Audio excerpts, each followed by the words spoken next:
So without further ado, let's embark. Okay, so today you will learn the following. You can see it's quite packed. I will go through very quickly Maslow and self-determination theory. There are many motivation theories out there in the market if you are into motivation. But we're just going to focus on these two. They are a lot easier to understand and comprehend. And then within motivation theory, which is self-determination theory itself, I'm going to zoom into autonomy today. Later, I'll tell you a bit more. Some will say, hey, why are you talking about autonomy? Okay, I will dive deeper into why I'm going to speak about autonomy. So I'm going to share with you some autonomy supportive teaching strategies. Then we will then circle back to the STP teaching actions that you have gone through during your asynchronous learning. Hopefully you have kind of spent some time to look through. Then I'm going to touch very lightly on the neuroscience of education, specifically on attention. Okay, we're going to deal with it a lot deeper in the second session. Then we will circle back to the STP teaching action on using stories and images. Sneak preview of session 2. Okay, you're going to learn a little bit more about neuroscience of education in the area of emotion. Then I will circle to another STP teaching action. Then this is the part that I will also spend a bit of time to talk about memory and cognitive load theory, which is something I think will address many of your concerns. Like my students cannot recall the terminologies that I share. They are basically 1 year in, 1 year out. And perhaps what your student is facing is not a motivation issue. He probably is facing with a working memory issue. I'll talk more about that in session 2. And I think that could really be one of the key to solve the puzzle in many of your mind in your engagement with students. Then we'll circle back to concept cartoon. Why is that important? In fact, why is that one of the very powerful teaching action that will help in memory? And then finally, I'm very thankful to have a past participant from Anderson Serangoon JC, although she's from a junior college, but I think her sharing will definitely will encourage many of you. She has taken the first step to take some of the learning that she has done during the workshop to implement it for her entire JC1 chemistry unit.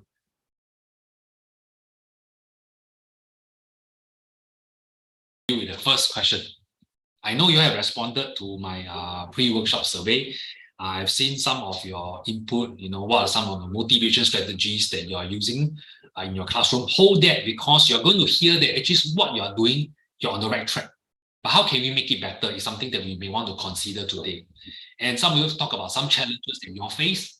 And I think we will also deal with that along the way as we go through some of the theory. So I want to encourage you all, as you are listening in, begin to think about whatever that I am going to go through against whatever that you've been trying to do. Is it aligned, or is it something that, hey, you may want to improve on? I think that will be very helpful. Okay, so before we dive into it, PD principles. Number 1, even as we share our own experience, remember, don't just do it the way we do it, but rather think how can it be done the way we've done in your context. Don't obey, don't imitate. Use your experience and translate them into your classroom.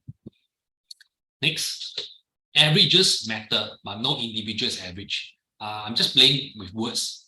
It's important that we have the mean score of the class. That gives us a sense, in terms of the ranking of the classes. But does that really matter when you come to classroom teaching?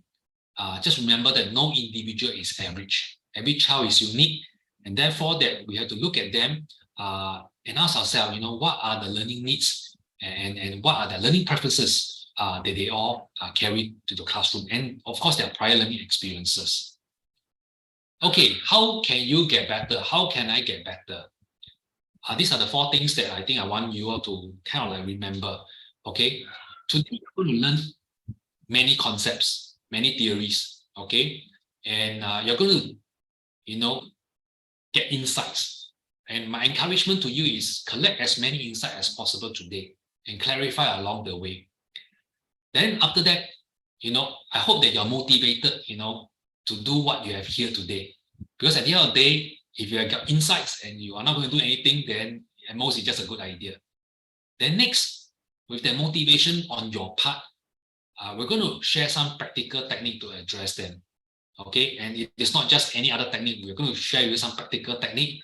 Then finally, work on it, practice.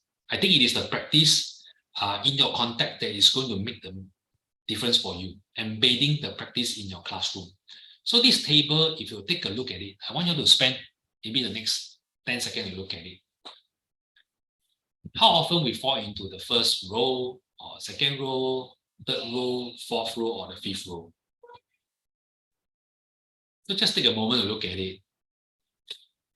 When I first saw this table, it spoke to me. Yeah. Sometimes we get insight. We are so motivated. Then we learn the technique, but we never try it. Yeah. Because of perhaps sometimes, due to the seasons of the year. So may I encourage you, as you gather insight as much as possible, as you will feel motivated because of interaction with each other, as you learn about certain techniques that you feel that it is doable, practice. Yeah, you got to practice. It's going to be hard work initially. Just like we tell our students, learning is never going to be walk in the park. Okay, it's going to be hard work. So may I encourage you that you can get better when you practice what you have gathered today in the workshop. But of course, it's very important to get the appropriate insight. We may not get all the right insight all the time, but appropriate insight. Because when we get the wrong thing, we apply the wrong thing, then we are on the wrong side.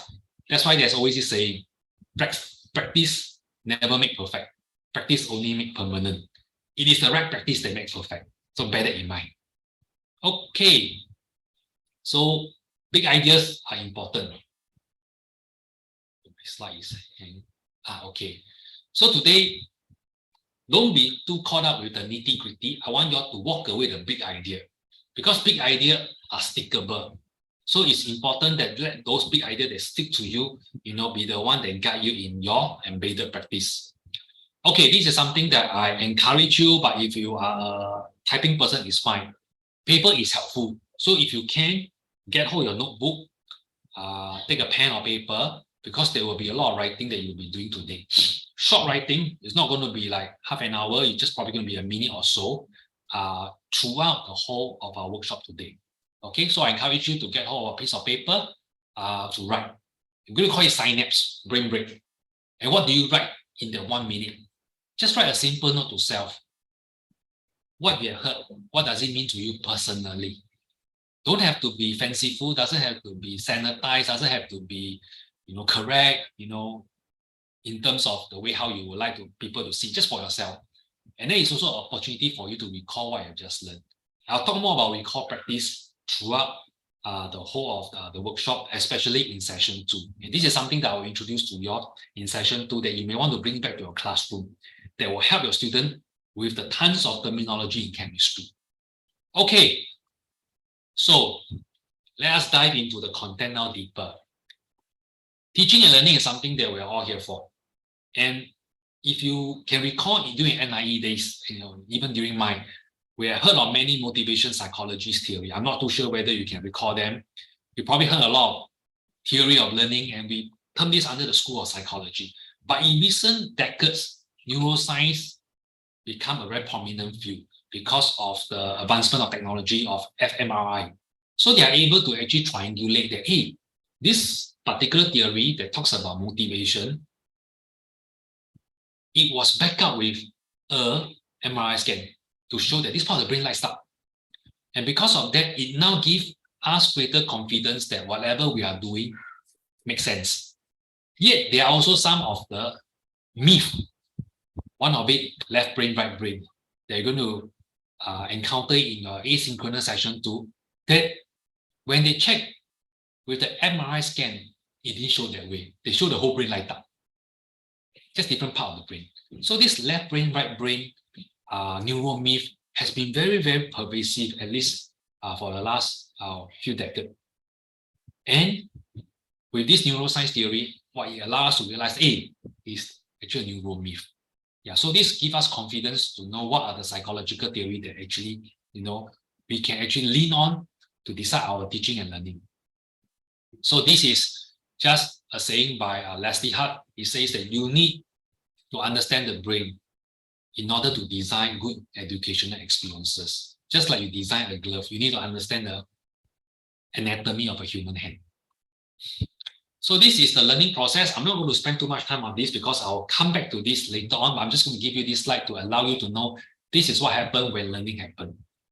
Okay, and sometimes our students could be having problem with attention. We shall talk about it. It could be an issue of storage. It could be an issue of retrieval, application, or transfer. At any of this juncture, where learning lapses, and that is where we ask ourselves, how can we come in to support our students?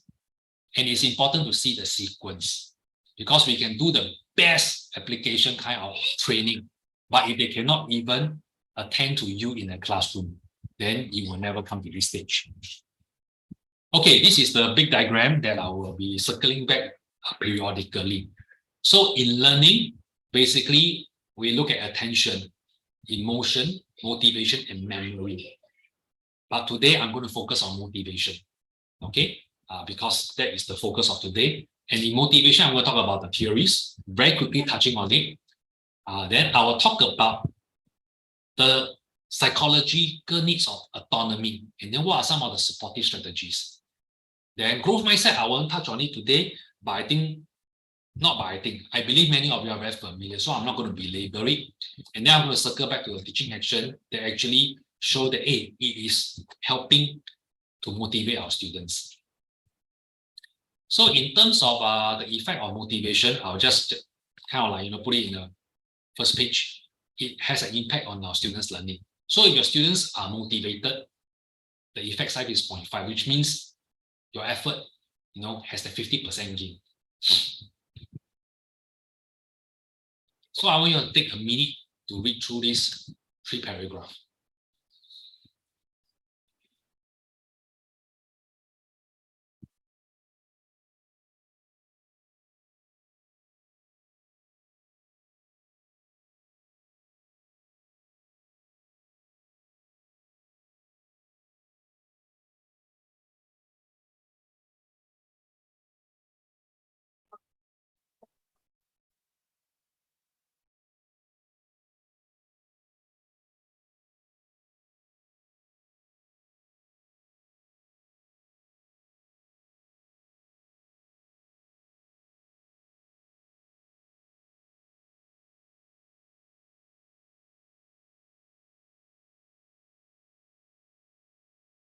After you've done so, maybe you can just quickly type in the chat function. What speak to you? Just one thing. Just one thing. What is one thing that jump out at you?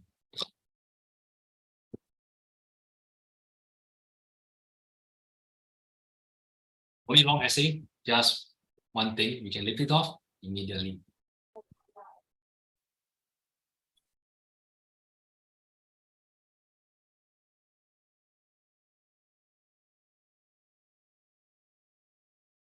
Okay, when you feel confident, you are motivated. Yeah, especially when you feel the competence, you are successful, you are motivated to try again. Very good. Thanks, Shu Wei. Every child has a chance to be excited in the classroom. Yeah, exactly. Everyone is intrinsically motivated, especially in your own area of interest, definitely. Love what you are doing. Then my action can change their motivation in the classroom. Thanks, Ms. Wana. Interest, environment affect motivation. Experience small successes. Thank you. Yeah. And for me, what speaks to me most? Okay, yes, Ivan, I think you know what is on my mind. What speaks to me most is motivation is not a personality trait. Yeah, and motivation is the result of a few factors being met. Yes, I think I'm going to talk about some of these factors, later on. Empower students by letting them experience small successes. So I'm hearing a few things. You all know that there are factors to be met, and we term them as psychological needs. And you all also shared that the teacher need to provide the opportunity for students to experience success. And that comes under one of the psychological needs of competence. That's why in one of the workshops that Dr. Sharin is conducting, differentiated instruction, it is so powerful because we look at every child uniquely and ask ourselves, how can we support the child so that the learning fall into their zone of proximal development? Yeah, but I'm not going to go into that. So if you are keen to attend that workshop, I want to sell a bit of advertisement. Look out for it in 2024. we are going to run again, and I think you're going to take something away. Okay, let's come back to motivation. So very often we also hear, our students are not self-regulated. They are like, they need me to push. And from there, we think that they are not motivated. So really, self-regulated learning comprises of their motivation that is required. And once we are able to work on the motivation and they have the skills to be self-directed, they actually become self-regulated. So instead of getting them to be self-regulated, maybe we have to look at how can we get them to be intrinsically motivated.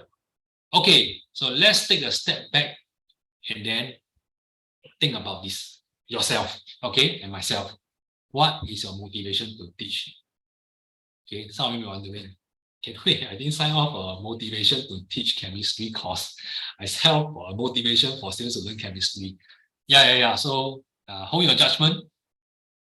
So maybe just quietly think about it. What is your motivation to teach?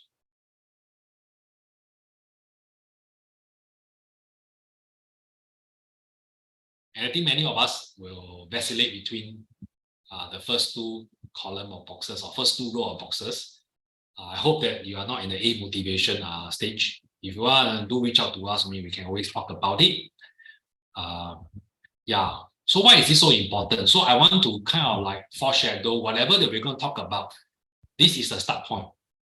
Okay, a teacher motivation had been actually identified as a key determinant. I'm not saying that you are to be blamed if the students are not doing well. I'm just trying to say that, hey, you make a difference. I make a difference. Okay, the way how we carry ourselves, despite how tired we are, and we're still giving the extra to our students, make that difference.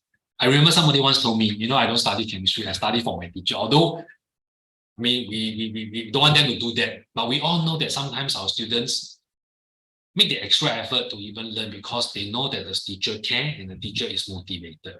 So may I encourage you, to always keep your motivation in check, because a motivated teacher is not just one who is enthusiastic. He or she, like you, sign up for a workshop to see how they can do better. Okay, so how can I motivate my students, and how can I create conditions within which my students will motivate themselves? So these two statements look alike, like same, but a bit different. Yeah, how you can see the difference, and I think you have pointed out there are factors that will make a difference. We all know that there's only one of you in the classroom. You cannot be everywhere all the time, to the different students who have needs. So how can you actually create conditions which the students will motivate themselves, will be a more sustainable approach for you to help your student to sustain their motivation. So we'll talk about that later. What are the conditions that they need to fulfill? So I hope there's a change in paradigm for you. Instead of you motivating your students, which you will do from time to time for the one or two students as you listen to them. But moving forward, I think it's important that you create conditions within your classroom, the learning environment that the students can motivate themselves. I think that will be a lot more sustainable. So let's take a minute of break. Okay, this is our first juncture. And then maybe with these three questions, you just pen down a note on the paper. How do I see my own motivation in relation to my students' motivation? Second bullet is for you to make a guess. What do you think are the conditions and factors that will get my students to motivate themselves? And is there any other learning that caught your attention? Okay, we're going to go slow, so 1 minute. Yeah.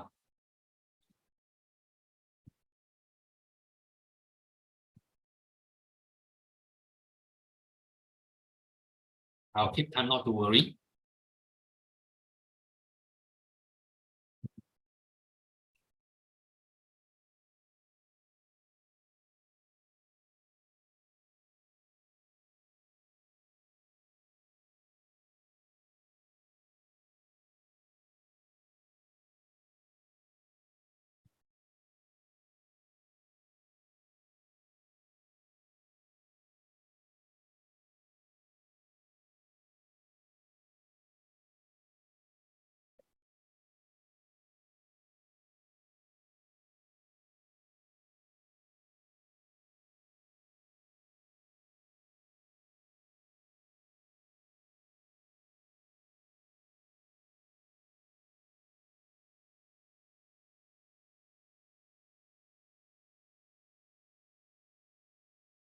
Okay, I hope you have penned out something for your personal relevance and memory.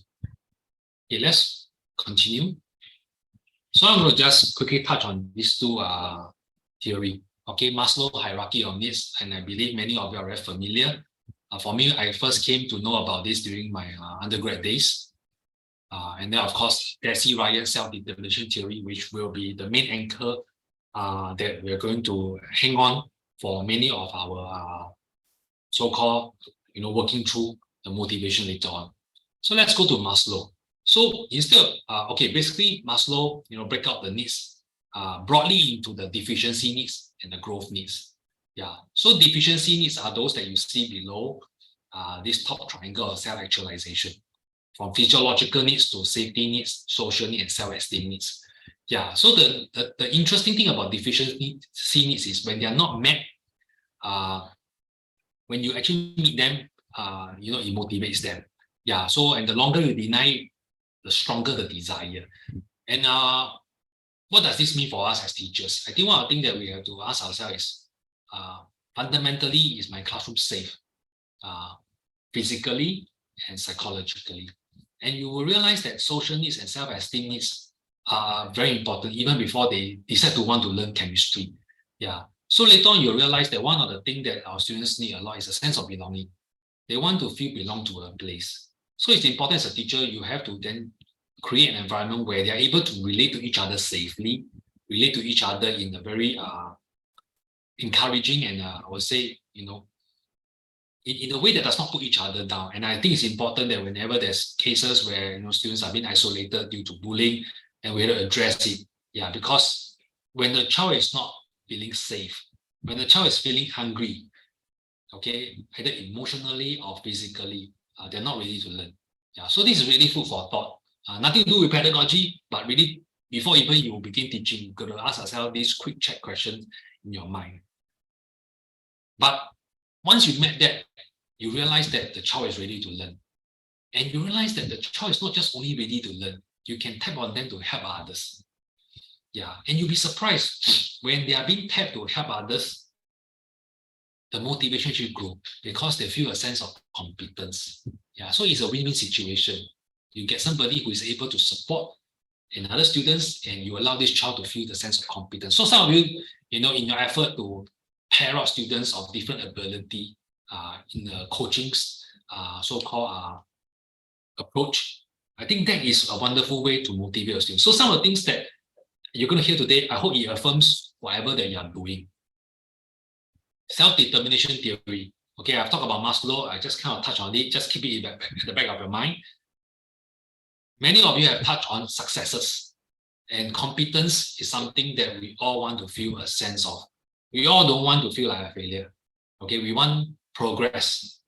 We hope that as we learn something, we are able to tackle the problem with the new knowledge.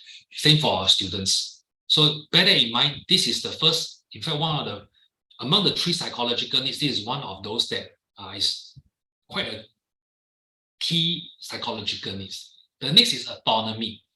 Okay, the need to have choice. And hear me right, autonomy doesn't mean anarchy. It doesn't mean individualism. It doesn't mean that they have no boundary. No. Autonomy means making the decision that to be part of a group, making the decision that they will obey you and submit to you. And autonomy is when they are given them the choice, to decide, the way how they learn. I'll talk more about that later on in a deeper way on the autonomy supportive teaching strategies. And then the last psychological needs that I've kind of talked about it under Maslow is a sense of relatedness. Or maybe a better term will be belonging. Yeah, so with the use of word belonging, you can actually kind of like use the ABC to help you to remember that. A for autonomy, B for belonging, and C for competence. Yeah, so I hope this will give you very good handles on A. Basically, these are the 3 factors to be met. There are other theory out there, but I think these 3 will be very, very helpful. Okay, so just bear this in mind. Another group of psychologists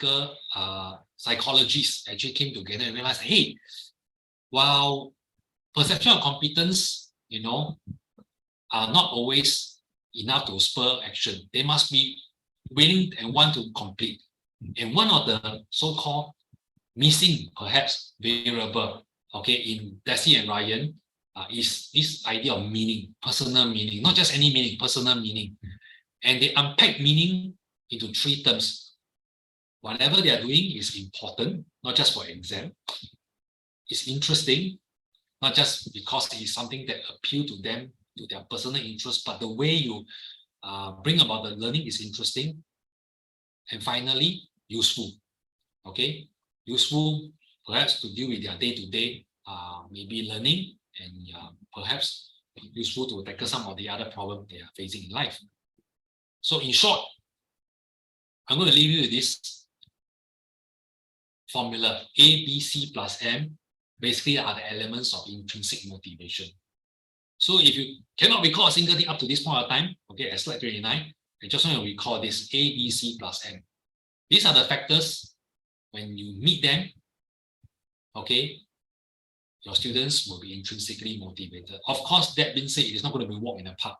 To develop this require you to go back and ask yourself, what are the pedagogy that allow, these psychological needs to be met. And then we'll talk about how some of these teaching action promote some of these psychological needs. Okay, I hope I'm not losing your heart. It's not too much of a content, but I hope I kind of given you sufficient hinders to hold on to. So the next brain break right now, for a minute, just pen down. You have heard quite a bit from me over the last 10 minutes. How do I then use the motivation theories to help me in motivating my students or creating conditions that are favorable? And you may want to relook at some of the things that you are doing in the classroom, maybe, and maybe actually you're on the right track.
I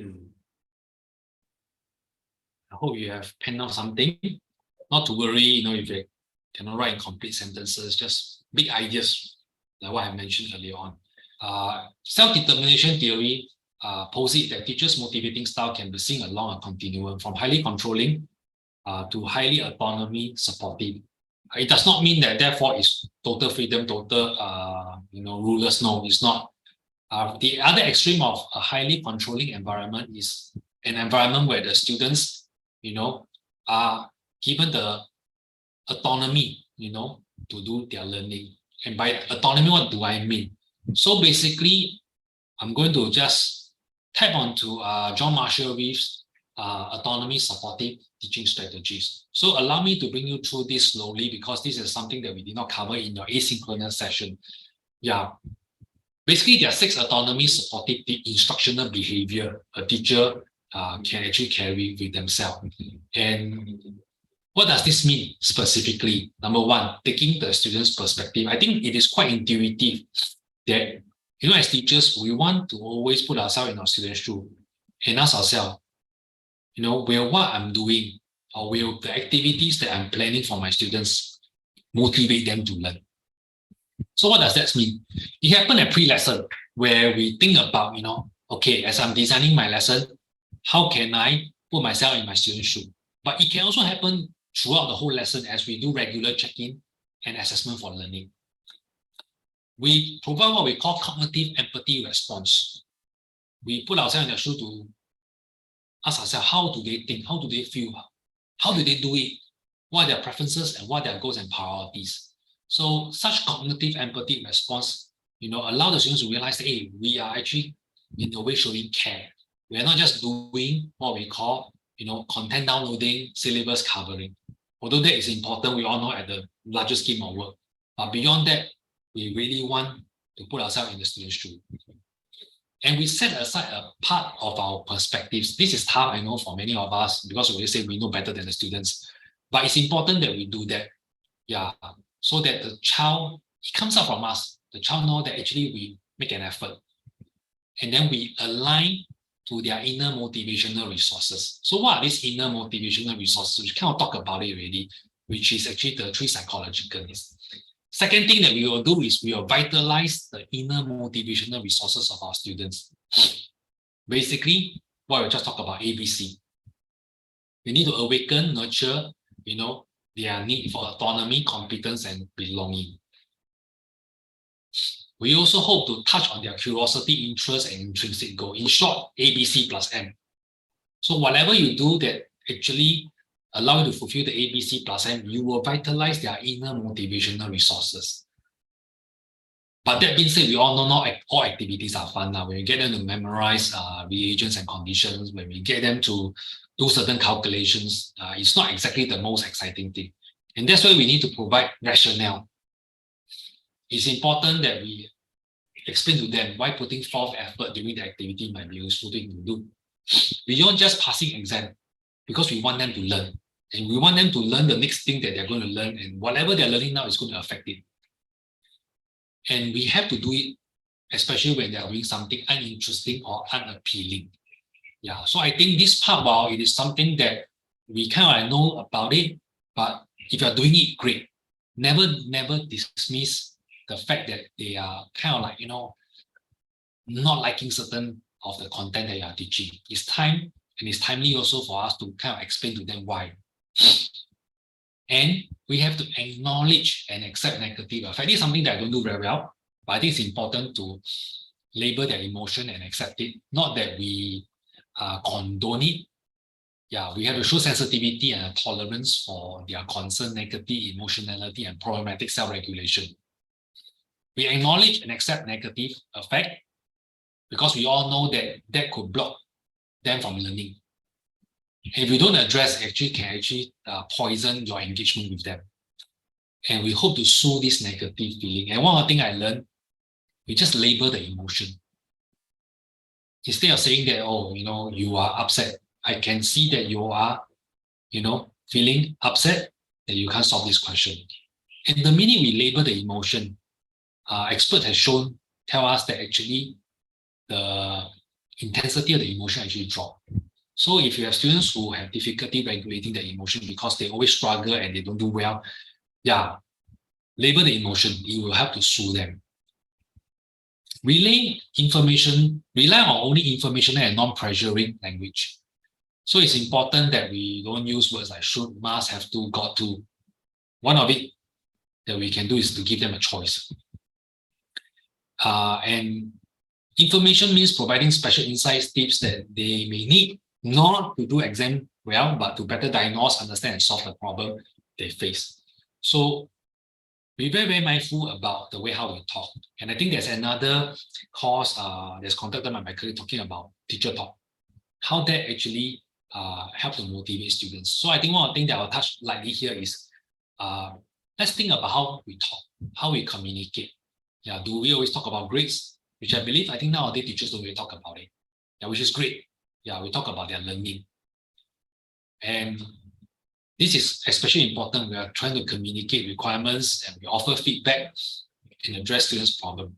Especially when we offer feedback, because feedback is something often, at this point of time, I realized that, as a system, our students are not so receptive at this point of time. So how do we offer feedback? I think we have to offer informational and we have to do it in a way that's non-pressuring. And the last thing, I know this is not easy, especially when we're running out of time. Display patience. We wait calmly for their input. Not that we wait forever, but we give enough time and we wait calmly, even if it's for 5 seconds. We give them the time and space they need during the learning activities within the curriculum time to explore and manipulate. Yeah. So I've kind of like gone through the 6. That being said, I know that to hit all 6 is not something that is easy. So I encourage you all to kind of like reflect on the 6 points that I talk about and the sub-bullet, and maybe think through what are things that you have done well and give yourself a pat on the back and just check off, and what are things that you can do better. By doing this, you are supporting autonomy to be met. You'll be surprised. Yeah. So basically, autonomy support is the instructional effort so that our students can have a learning environment that support their need for autonomy. And the end goal really is, when we do this, they will be able to motivate themselves. They will be able to spur themselves to learn chemistry. So we're dealing with the first thing first, autonomy. Okay, we'll come to competence later, but at least for now, I want you all to just bear in mind that this is a way that we can promote autonomy in the classroom. And one of it, which we all are very familiar with, is giving them choices. And that's one of the differentiated instruction, so-called guiding principle. Okay, so basically, if you look at a timeline, from the pre-lesson to the lesson, basically the 6 instructional strategies that support autonomy happen throughout. We take the student's perspective before the lesson starts. It can continue, but usually we do so at the start of the lesson. And before the lesson begins, we ask ourselves how we can vitalize their inner motivational resources. And we know that there's something potentially not interesting to do during the lesson. We explain to them. And then during the lesson, if any of these things crop out, like, they are emotionally, feeling frustrated or feeling like, what's the point of doing this? I think we have to acknowledge, accept it.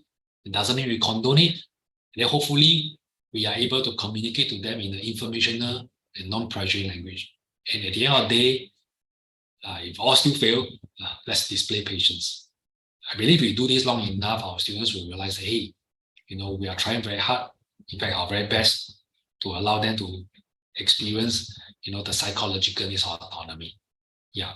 So I hope that this diagram, which is something that I borrowed from NIE, will help you, to think about how can you promote autonomy in your classroom. Okay, quite a bit being said about autonomy. So maybe let's take the next 1 minute and ask ourselves, hey, how do the above teaching strategy guide me in motivating my students? And among the 6 that you have heard, which one resonates with yourself more? Okay, so I will count down to 1 minute and you can think through.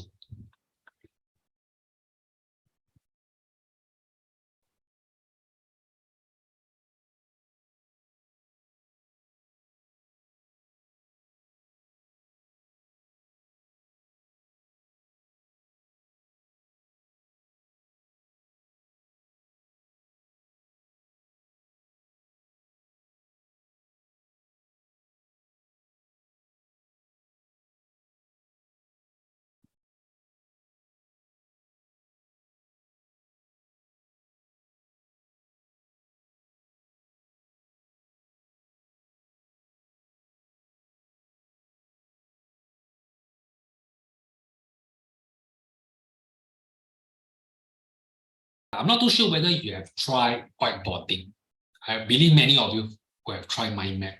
Yeah. And I think through the MLUs, you probably will have heard the sharing, why this actually encourage and motivate the students to learn chemistry. Yeah. So bear in mind, these strategies focuses on the growth needs. Yeah. Once the hygiene needs are met, then we will do this. And then this will help. Yeah. So let me just quickly jump into whiteboarding. I'm not too sure whether you have tried it. I know there was a season when I was in school, students have this what we call portable whiteboard, small one. Not very good quality, but just a small whiteboard. Yeah, this whiteboarding is not the individual whiteboarding that I'm talking about. It's a collaborative whiteboarding. Okay, so how does it look like? So basically, these are the reason why whiteboarding is powerful. To begin with, it's a teacher-directed process, and we get them to work preferably in groups, in pairs, I would prefer it to be more than a pair, maybe threes if possible. We can use it at the beginning of the lesson to check their prior knowledge. So this is something that I want you to keep in mind, prior knowledge, okay? Because later on in session 2, prior knowledge is something very powerful, okay? So we can use that to check, or we can use it during the lesson to capture their understanding.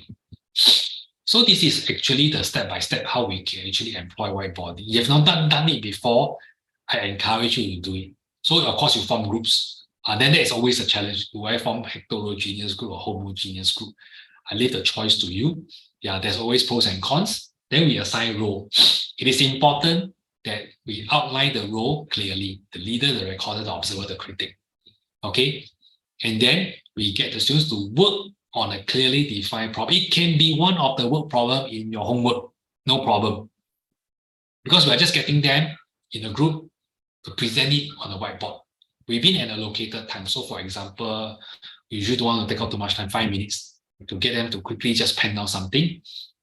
This is an opportunity, in my opinion. It's a wonderful routine where you walk around, not so much to address their question, okay, but to check in on them. This is, in my opinion, a wonderful routine because you are able to find out quickly, throughout the whole class, what are their learning needs and what are the gaps in your teaching. And then you get them to prepare to present. And presentation doesn't have to be fanciful. Okay, so let me give you an example that I've done with, I know among us there's one teacher from Peicai. In fact, I was back at Peicai a few years back to share with the teacher. Yeah. Yeah, hello. How come I don't recall seeing you? Which year did you came for the sharing? I came in 2019. Oh, I think I wasn't there yet. Yeah. Okay. So yeah. Back then, I happened to be there because the former principal was my chemistry teacher. Okay, Mr. Lim, right? Yeah, Mr. Lim. Yeah. Yeah. Yeah. So I happened to share with a group of chemistry teacher.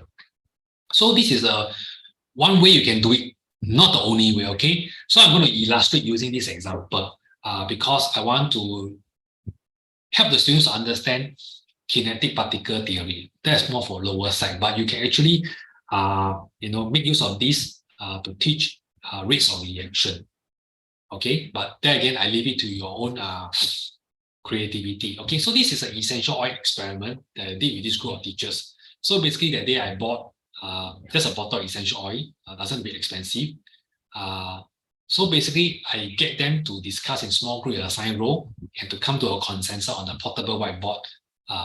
Then I get them to illustrate their discussion using a 6-box presentation. I'm going to show you quickly what does it mean. And then they're supposed to present whatever that is on their whiteboard. So this is how it looks like, 6-box. Okay, so this first box is actually time equal to 0. And this is time equals when I cut.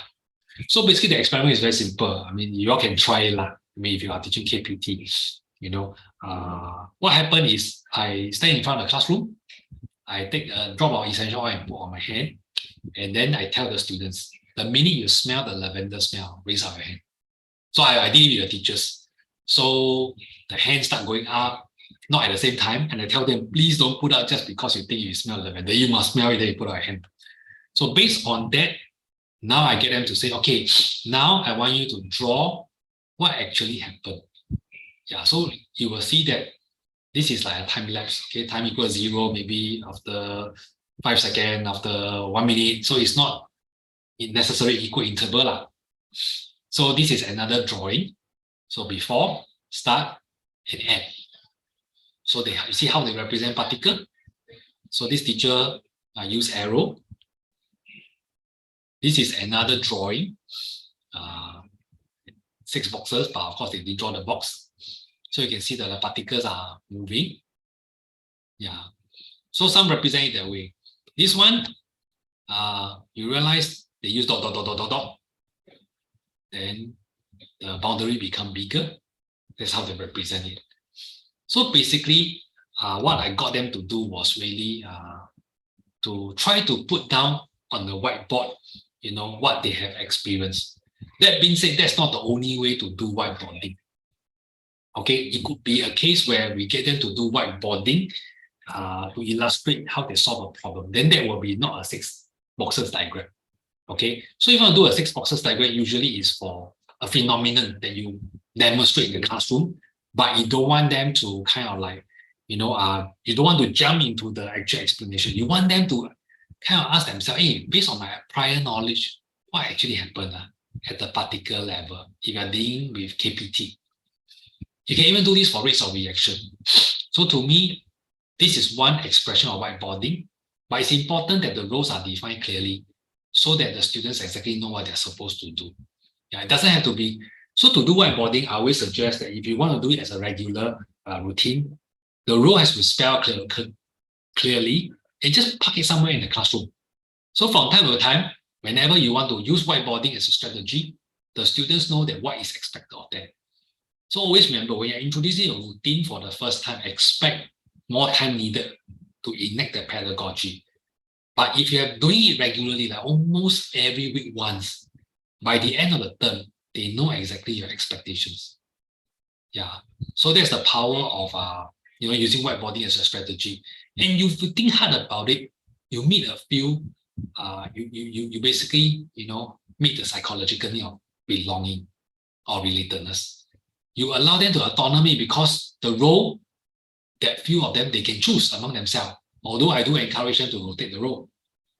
Okay, and finally, in terms of competence, is their work. And one of the important things I want you all to take note of is, I think I didn't talk about it here. Let me just go back. Sorry. Yeah, during the presentation, you accept different modes of representation. Please don't jump in and say, oh, this diagram is not correctly represented. Yes, it may not be correctly represented based on maybe your mark scheme, but because they are using their prior knowledge, it's okay to accept it. That's number one. Number two, during the Q&A, you always ask questions to clarify, to check. It's not to tell them you are right or you are wrong. And upon clarification, if they realize they are wrong, you always allow opportunity for them to maybe update their diagram. Yeah. And that will give them a sense of like a competence. Although I think meeting the needs of autonomy and belonging is a lot stronger in the case of whiteboarding. Okay, so let me fast forward. Okay, Mindmap. This one is actually captured from the science textbook, from the old syllabus. Okay, I think you should be familiar with this for those who are teaching O level. And I always believe that Mindmap is very individual. I have a student who is a Mindmap lover. So she will spend time doing Mindmap with different color pencil. So one of the things that I get my students to do last time, at the end of each topic, I get them to do a Mindmap. I provide an example, and that allows me to actually check their understanding. And I always tell them, this Mindmap is for you to, in a way, provide a quick learning for yourself before an exam next time. So I always say, make your best effort to do it. If you need to refer to your notes, go ahead. But please don't copy the whole chunk of notes over into a mind map. Just the key thing. Yeah. So for the A level, this is another mind map. I think for those who have done A level chemistry, this should be very familiar to you. This is a summary of reaction involving nitrogen-containing compounds. Yeah, such mind map involving reaction is also very powerful. And I think those who are teaching A level from Eunoia, from Hwa Chong, I think you will agree with me, and TMJC. Yeah. And actually, when the students are able to do this, they have a sense of competence because they can connect the dots. Connecting the dots is very powerful. When the child is able to connect the dots of what you have taught them, then it becomes very powerful. But it also serves as a form of assessment learning data for you so that you can feedback to the students where are the missing link. Yeah. So while these are not new strategy, I just want you to know that they actually support the 3 psychological needs. So if you are doing it, keep it up. Okay. If you're not doing it, try. Okay. And if you make it a routine regular enough, including mind maps, it is so ingrained in the students, they know that this is expected of them at the end of each topic. Yeah. And if they're done well, affirm them with a sticker. Okay.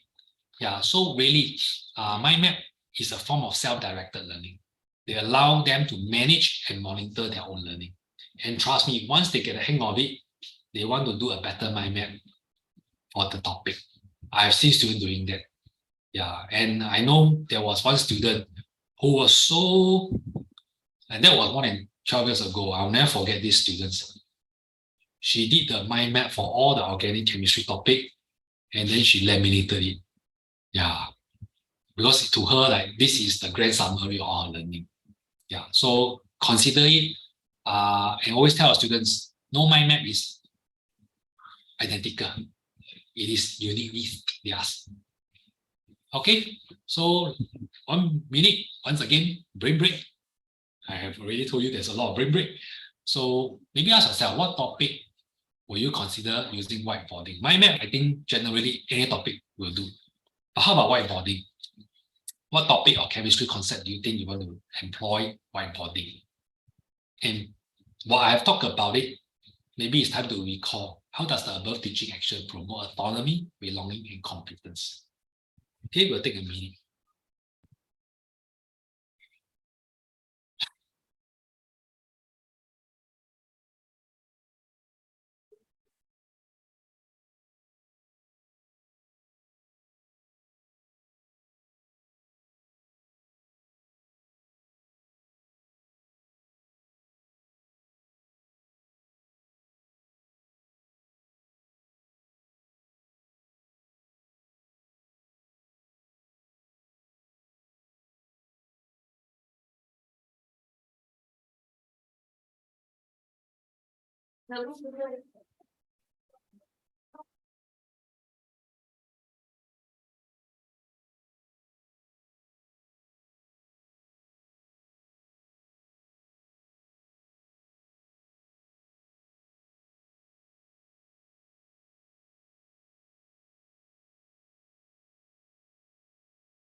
Okay, 1 minute is up. So I think one of the things that I've talked about it just now, actually whiteboarding is also very powerful to check on prior knowledge. So in one of the SRS lessons that I've designed, which I did put out here, you all can Google rates of reaction that I've designed with a ETD officer. We actually make use of the whiteboarding technique or strategy to allow teacher to actually check on the students' understanding of KPT before they embark on rates of reaction. Because we all know rates of reaction hinges upon the students understanding that particles move around, they collide into each other, and they move randomly. Yeah, so that allows the teacher to then therefore have a sense of how much is their prior knowledge grasps at the lower set before they proceed to teaching rates of reaction. So there is one aspect. Why is prior knowledge so important? Just give you a sneak preview. Actually, prior knowledge, when you activate it, it actually promotes memory retention. Okay, so you keep that idea in mind. Prior knowledge has a part to play in memory. Okay, we'll come to that later on when I move into session 2. Okay, so I just give you a bit of a sneak preview. Okay, let's move on. So I have covered quite a fair bit, okay, today. Sorry, I move too fast. I can't go back. Okay, I have. Okay, sorry. I talked about motivation from the motivation theories point of view. I've talked about it from the autonomy supportive strategy where I zoom into autonomy. I've touched on teaching action of whiteboarding as well as mind map. Okay.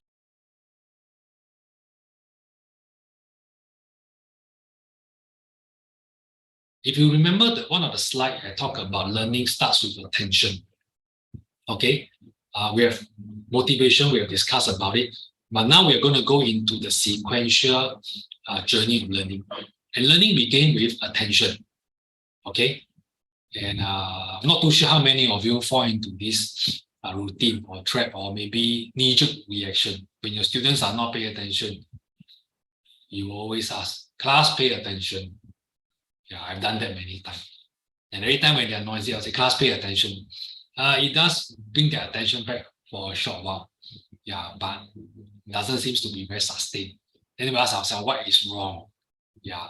So we're going to talk about attention in the next segment, and that will bring us to the end of our today's workshop.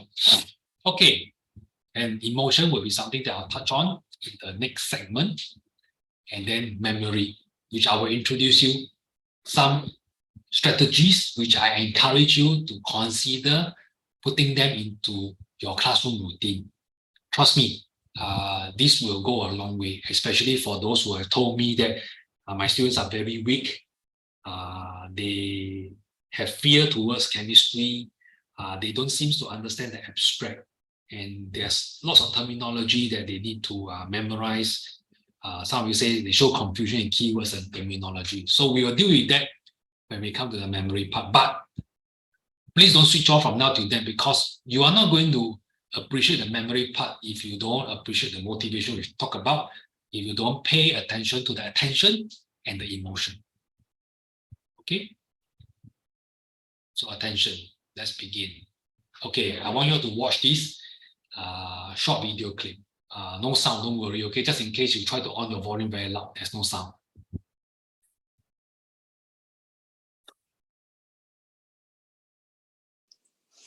I want you to watch this video and then look at how many times the ball is, okay, maybe let me stop. I should give the instruction first, I realize.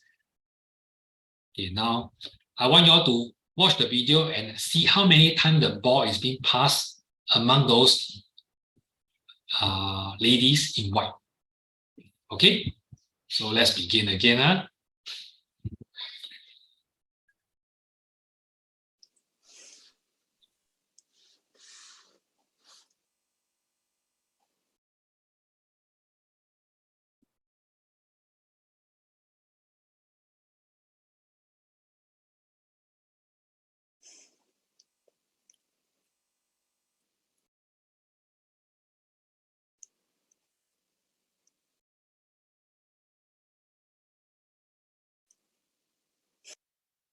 Okay.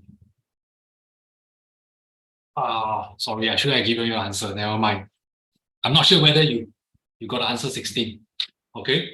Yeah, but do you all spot the gorilla? Okay, those who spot the gorilla, maybe just give me a thumbs up. I'll just. Okay, a few of you saw the gorilla. You've probably seen this before. Yeah. For those who have not seen the gorilla, it's okay. I also never see you in the first time. Then I got very upset. I said, how can it be? You know, I don't think I can miss the gorilla. Okay, so for those who have not spotted the gorilla, let me show you the gorilla now, okay?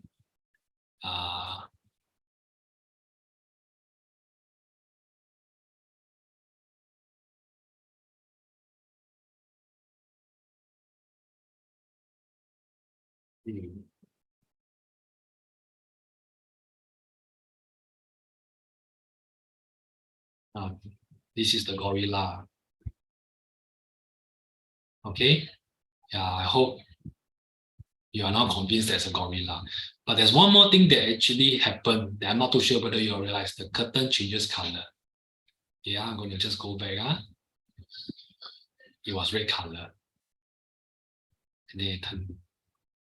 Okay, and let me assure all of you, if you did not see the gorilla and the color of the curtain changing color, you are normal.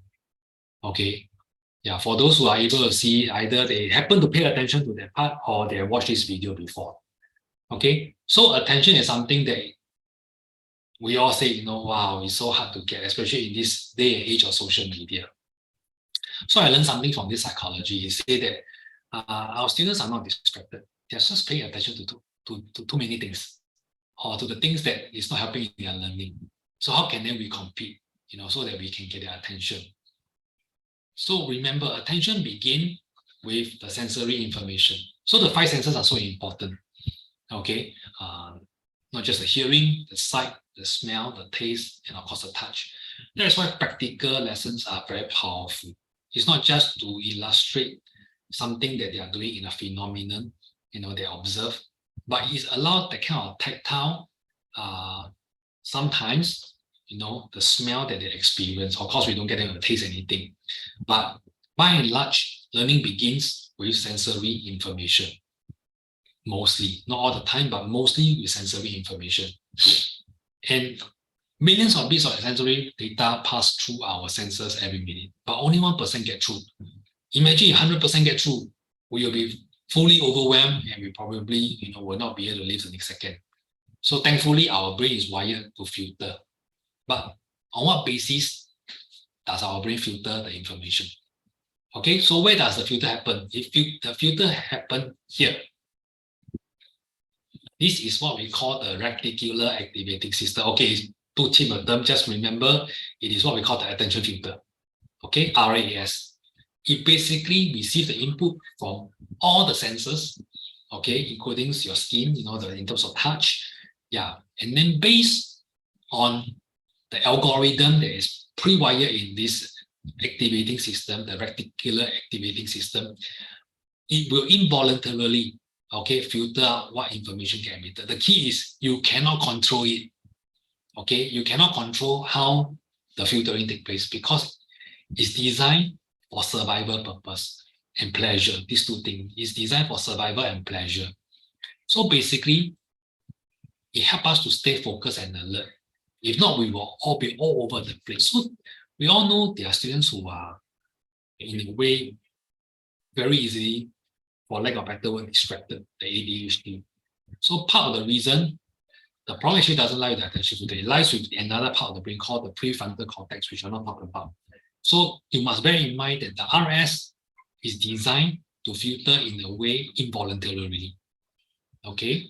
Then the purpose is to help us to stay focused and alert. Why? Because we are always looking out for the slide is not moving. We're always looking for what's new. Novelty. That's why novelty always get our attention. The latest iPhone, the latest gig in the market, or even the latest fashion, get our attention. Novelty helps. But we also know that the other thing that we are looking out for is danger. Can this thing hurt me? And therefore, these are the two things that determine whether the information gets through. What's new? Can it hurt me? So paying attention, which we are fond of doing in a very knee-jerk way, including me, is not going to get their attention. We need to deal with the underlying cause that our students are facing. Why are they not giving us the attention? So we got to ask ourselves, can we do something that allow them, to be more able to pay their attention? So attention is where learning begins. And our goal must begin with capturing and directing and inviting their attention in the most productive way. Okay? Wow. Okay. So I've talked about this just now. So some strategies, and that being said, these are not chemistry specific strategy. These are generic, which I think some of you are already doing in your classroom, but you may want to consider trying them from time to time. I'm not saying you do it all the time. You can provide surprise in terms of the way you conduct your lesson. Discrepant events get their attention because it kind of like, how can this ever happen? One of the discrepant event I think you have seen in the upcoming asynchronous session where we'll illustrate this point. I'm not going to go into that. And then prior knowledge activation. You'll be surprised. When we activate their prior knowledge, we get their attention because we are tapping on something they already know, which is something that is familiar to them. Advertising. Later I'll show you one possible way to do advertising. Color. I'm not too sure whether it is something that we can do for chemistry. Costumes, music, and movement. So this may not be relevant to chemistry, but you can think a lot about it. I know our teachers who are I know there was this particular teacher from National Junior College. He will actually write music to connect all the terminology together and sing it.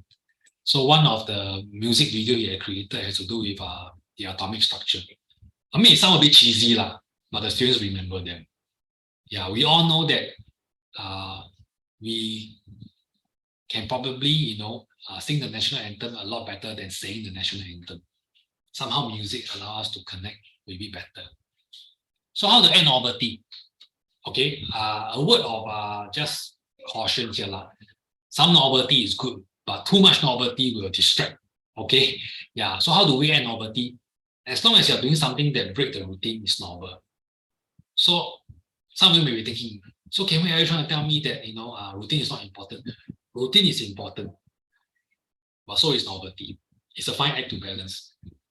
So you ask yourself, are my students, kind of like losing the attention. How can I do something novel that will bring about, the attention that I want them to give me?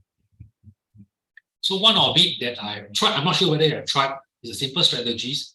Instead of a typical, shoulder partner, you may want them to just use this, clock partner thing, can partner with somebody else. Yeah, if something that you have to do has something to do with the readiness, by grouping by readiness. So this one way you can do it. Quite exciting. Other way is maybe you want to change venue if your school allow that, and maybe for the day no ICT. It does not mean that SLS, PLD is there, then you use it all the time. How about the day no ICT day? Maybe getting the students to take on a new role. How about inviting other people to come and talk about chemistry? If you have contacts like friends who are chemists, sitting arrangement, some simple things like this, magic, suspense, random. I always find that the random student selector always get them very excited, and using different modes to test understanding. So basically, it is not the logistic that is difficult. I think it is the need for control that is hindering us. So I'm not saying that you do everything all the time. You choose and then you ask yourself what is helpful for you. You have all these bags of tricks, ready, and then you use it as and when you are ready. Yeah. Okay. So at the back of neuroscience, actually what is at work is this neurotransmitter called dopamine. You will see dopamine at work not just for attention, but also for pleasure, even for the emotion part. We will talk about it later. So remember, the minute when we get the attention, there is always what we call squirt of dopamine that's being released. Yeah, so remember, this is the neurotransmitter that's at work. Okay, I think I've spoken quite a fair bit. Now, let's recap that what we have gone through in the asynchronous session 1. How does arousing interest via stories and images motivate our students to learn chemistry? I'm not too sure whether you all always make it a point to intentionally help the students to relate whatever they are learning to real life example. It could be through stories, it could be images.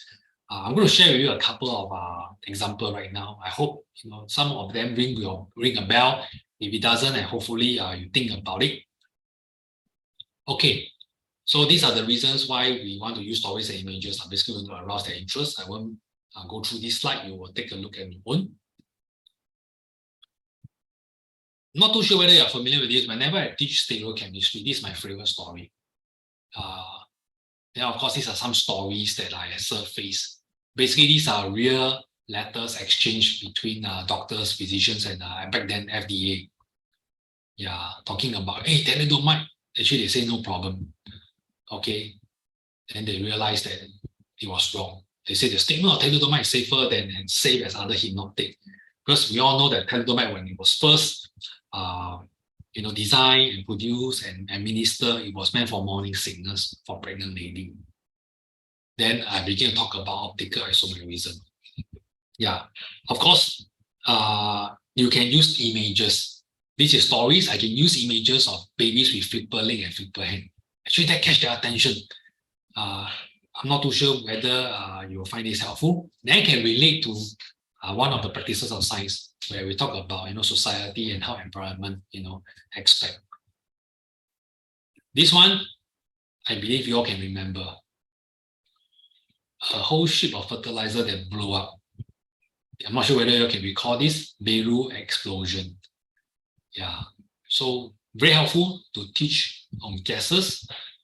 Very helpful to teach on rates of reaction or energetics.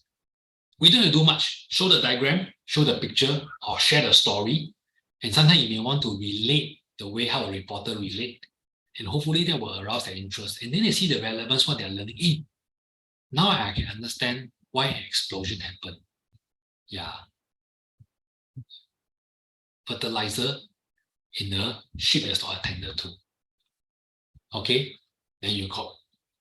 I love compound interest. If you have not gone to the website, check out compound interest. They have very nice infographic that you can use as long as you credit them.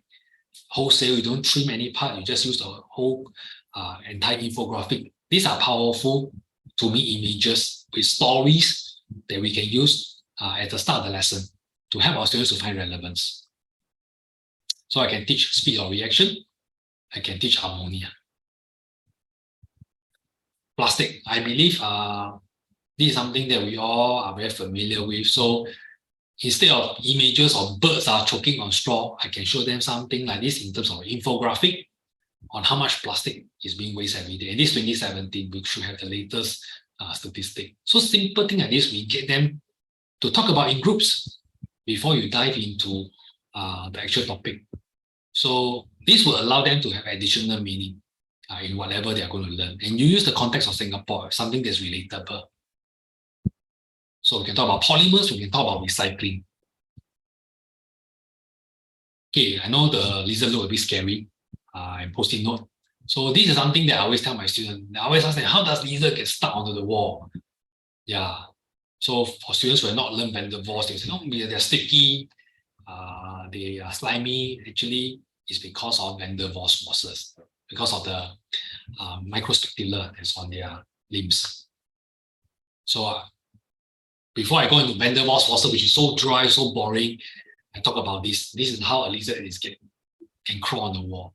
So I hope that I've given you the impetus to think about. Actually, there are many stories and images that we can consider in our teaching of chemistry concept, just as a form of arousing interest at the start. Or if not, you can use these images as an advertisement. You say, oh, the next topic that we're going to do has to do with lizard.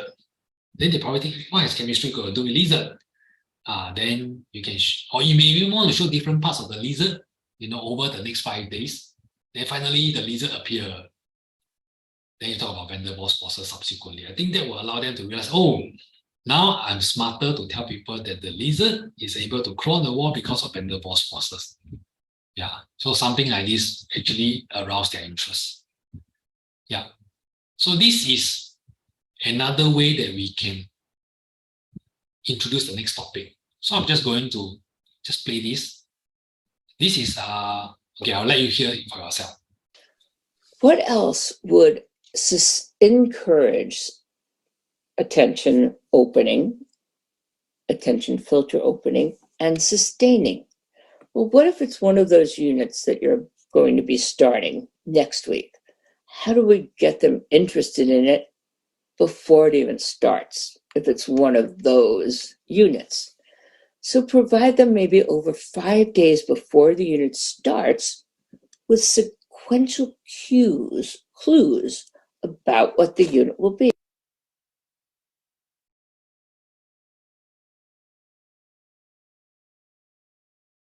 Yeah, just give me a while. Write their predictions together individually. They don't have to hold them up during these 5 days, but they'll be curious. So an example of sequential cues would be 1 picture a day for the 5 days before the next week when the unit starts. You could take a picture of something curious and interesting that they'll be learning about, download it from the internet, and cut it into 5 puzzle pieces. And each day the previous week, put one and then another and another, and invite them to discuss what might that be. You could also put up a different picture for the 5 days. So if I put up this picture on day 1 of the week preceding the unit, that's interesting. That would be on day 2. I'd keep them both up. Day 3, the force is strong with this one. Day 4, the force will be with you tomorrow. So they know that the next class, they'll find out what it was happening. And certainly it could be about centrifugal force versus centripetal force. And I could be swinging a cup with a little marble in it, and that's a force. But it doesn't just have to be that. It could be forceful verbs, forceful opening sentences, the use of exclamation points, forces of nature, forces that change history, social forces such as peer pressure. So building up attention will open the RAS so profoundly when they look forward to finding out if their predictions were right and sustain.